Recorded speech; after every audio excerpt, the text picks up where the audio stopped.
जी नमस्कार। कैसे हैं आप लोग? जैसा कि आपको पता है 2025 में होने जा रहे पंचायत चुनावों में अब प्रचार का ये आखिरी चरण है। आज अंतिम दिन है। कल को रेस्ट होगा। परसों को चुनाव हो रहे हैं, 24 जुलाई को। तो इस विषय में मैं आपको एक ज़रूरी सूचना दे रहा हूँ। सूचना नहीं, इसको सलाह बोलेंगे हम। सलाह दे रहे हैं कि जब भी आप अपने मताधिकार का प्रयोग करें तो सोच समझ कर करेंगे आप। ऐसी हमें आपसे उम्मीद है। जो प्रत्याशी हैं, जो उनके अनुयायी हैं, वो तरह तरह के सॉन्ग बना के आपके पास आएंगे। कोई आपको अपनी बेबसी दिखाएगा, या कोई आपको अपनी लाचारी दिखाएगा, या कोई आपको बहुत ज़्यादा विकास पुरुष के तौर पर अपने को पेश करेगा, या कोई अपने आप को किसी बड़ी पार्टी का, बड़े लोगों से संपर्क होने का दावा करते हुए आपसे वोट मांगेगा। वो ये बोलेगा कि मैं तो बहुत बड़े पार्टी का आदमी हूँ और मेरी पहुँच अच्छी अच्छी जगह है और मैं वहाँ से बजट खींचने की क्षमता रखता हूँ। तो कई प्रकार के येन केन प्रकारणी, यानी साम दाम दंड भेद, हर तरह से जो है वह वोटरों के ऊपर अभी शिकंजा कसने की कोशिश कर रहे हैं। वो अभी धनबल का भी काफ़ी ज़्यादा प्रयोग होगा। अभी आप देखेंगे अपने अपने इलाकों में बड़ी तेज़ी के साथ जो है मुर्गियों की संख्या में कमी आएगी। बहुत ज़्यादा पैसा बांटा जाएगा। दारू भी बटेगी।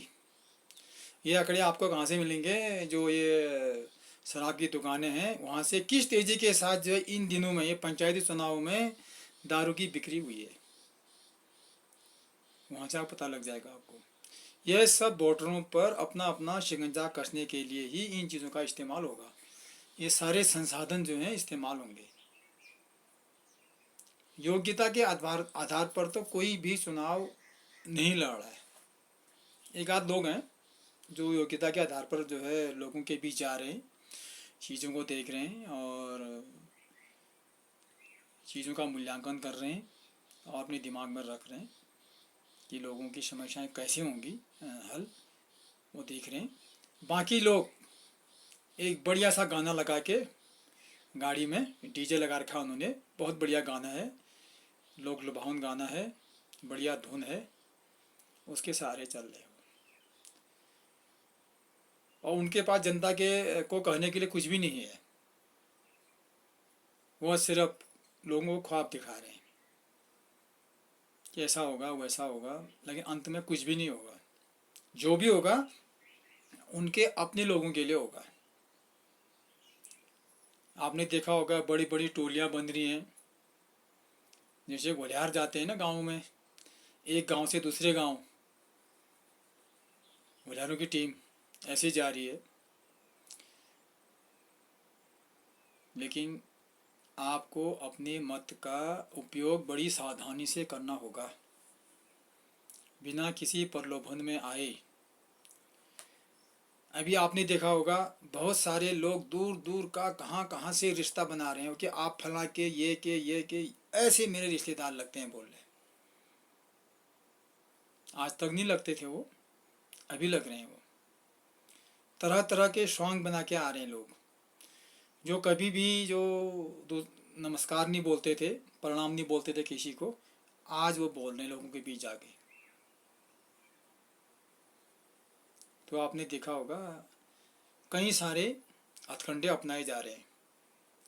तो आपने इन चीज़ों का ध्यान रखना है कि योग्य उम्मीदवार कैसे जीते और कैसे जो है यहाँ की समस्याएं हल हों। और योग्य वो ये तब हो पाएगा जब यहाँ से योग्य उम्मीदवार को हम चुन के आगे भेजेंगे।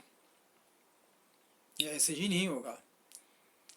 इन पंचायतों के सारे राजनीतिक दल अपनी जड़ें मजबूत करने में लगे हुए हैं कि अपना जो है प्रधान बनेगा, अपनी पार्टी का क्षेत्र पंचायत सदस्य होगा, अपनी पार्टी का ब्लॉक प्रमुख होगा, अपनी पार्टी का जिला पंचायत अध्यक्ष होगा। उनको यहाँ की चीज़ों से, यहाँ के लोगों से कोई लेना देना नहीं है। आपने देखा होगा दूरसंचार व्यवस्था अब ठप है। कई कई स्थान ऐसे हैं जहाँ पर जो है फ़ोन नहीं पकड़ते हैं। तो शाम के वक्त में लोग क्या करते हैं कि सारे लोग इकट्ठा हो गए, जहाँ पर वो पकड़ता है, रिचेबल एरिया है, वहाँ पर लोग फ़ोन लेके आ जाते हैं। हमने चुनाव प्रचार में देखा, आते जाते देखा लोग वहाँ पर इकट्ठे हो, भाई यहाँ पर क्यों आए आज, ये किस काम के लिए आए हैं यहाँ पर? नहीं नहीं, हम तो ये अभी यहाँ पर फ़ोन पकड़ता है इसलिए आए हैं यहाँ पर हम। कई बच्चों को देखा मैंने वहाँ पर, वो ऑनलाइन वो होमवर्क आता है उनका, वो देखने के लिए आते हैं। तो किसी से बात करनी होती है इसलिए भी आते हैं वो लोग। तो कई सारी विसंगतियाँ इस क्षेत्र में हैं। कपकोट विधानसभा के शामा जिला पंचायत क्षेत्र के अंदर जितने भी ग्राम पंचायतें आती हैं, इन सबों में ये समस्या आज भी हैं, जस की तस हैं। और आगे को भी इन समस्याओं के हल होने की उम्मीदें मुझे कम दिखती है। लोग पार्टी आधारित मानसिकता के आधार पर जो है लामबद्ध होते दिख रहे हैं।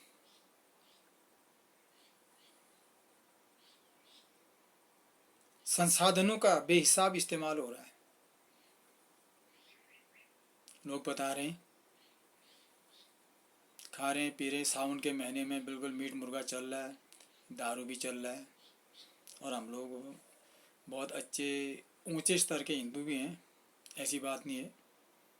लेकिन कुछ कुछ ऐसा भी करते देखे गए हैं। तो इस आधार पर भी हम लोग अपने वोट को ज़ाया कर रहे हैं। तो हमें इन चीज़ों से बचना होगा सबसे पहले। यहाँ पर आपने देखा होगा समस्याओं की भरमार है। वैसे होने में तो हमारे वहाँ से आदरणीय पूर्व मुख्यमंत्री और महाराष्ट्र गोवा के राज्यपाल भगत सिंह कोश्यारी जी का इलाका भी आता है, लेकिन नहीं लगता है कि हम लोग किसी वीआईपी इलाके के हैं, बिल्कुल भी नहीं लगता है। कभी कभी आत्मग्लानि भी होती है, ऐसी आत्मग्लानि होती है कि हम लोग अपने को वीआईपी इलाका कहने में भी झिझक रहे हैं। कारण क्या है कि हम लोग योग्य व्यक्तियों को सुन के आगे नहीं भेज रहे हैं।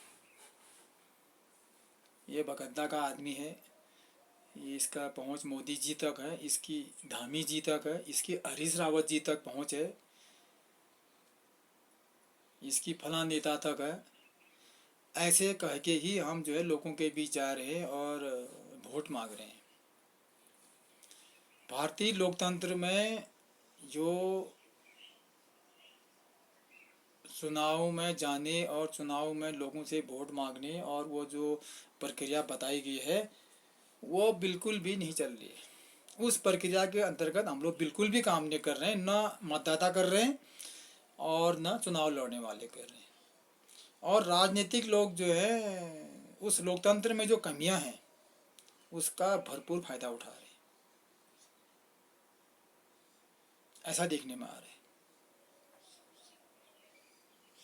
जबकि साफ शब्दों में कहा गया है कि लोग स्वस्थ मानसिकता के साथ योग्य व्यक्ति को चुनेंगे और वह व्यक्ति आगे जाएगा और वो फिर अपने लोगों, चुने हुए लोगों में से एक व्यक्ति को चुनेगा, चाहे ब्लॉक प्रमुख हो, चाहे जिला पंचायत अध्यक्ष हो, या मुख्यमंत्री हो, या प्रधानमंत्री हो। वो चुने हुए लोग अपने में से एक व्यक्ति को चुनेंगे। बोलते हैं ना विधायक दल का नेता बोलते हैं, लेकिन यह सब तय ऊपर से होता है। आजकल कोई किसी को नहीं सुनता, सिर्फ एक फॉर्मेलिटी अदा की जाती है ये सुनने के लिए। लोग चाहते हैं कि जो बड़ी बड़ी संवैधानिक पद हैं, जिला पंचायत अध्यक्ष पंचायतों में और ये ब्लॉक प्रमुख में, हमारा आदमी काबिज हो जाए, बस वो ये चाह रहे हैं। तो इसलिए आप लोगों से निवेदन है कि स्वस्थ मानसिकता के साथ चुनाव में जाएं, लोगों को चुने, अच्छे लोगों को चुने और एक अच्छी परंपरा एक बढ़नी चाहिए कि हमारे इलाके से इतना अच्छा आदमी अच्छी परंपरा से सुन के वहाँ पर जाए और वो इलाके का नाम रोशन करे और वर्षों तक, कई सालों तक उस व्यक्ति को लोग याद रखें कि एक व्यक्ति हमारे इलाके से सुन के गया था और उसने जो वहाँ पर ये अच्छे काम करे और लोगों में वो एक जन नायक के तौर पर जाना चाहिए उसने। नहीं तो आजकल के दौर में कोई किसी को नहीं जानता है, बड़ी मुश्किल से उसके 5 साल भी पूरे नहीं हुए होते हैं, लोग पहले कहना शुरू कर देते हैं कि कब इसका कार्यकाल पूरा हो और ये चले जाए यहाँ से। तो जन नायक बनने की क्षमता आज के लोगों में नहीं है। यदि कोई व्यक्ति है भी तो राजनीतिक दल ऐसे लोगों को आगे बढ़ने देना नहीं चाहते।